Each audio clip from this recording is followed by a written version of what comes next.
ਤੈਨੂੰ ਸ਼ੌਕ ਹੈ ਤਿਨਾਂ ਦਾ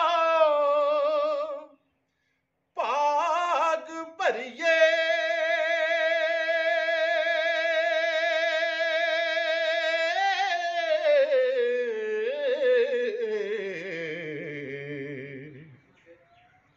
ਤੈਨੂੰ ਸ਼ੌਕ ਹੈ ਤਿਨਾਂ ਦਾ ਭਾਗ ਭਰੀਏ, ਜਿਨ੍ਹਾਂ ਡਾਚੀਆਂ ਬਾਰ ਚਰਾਈਆਂ ਨੀ।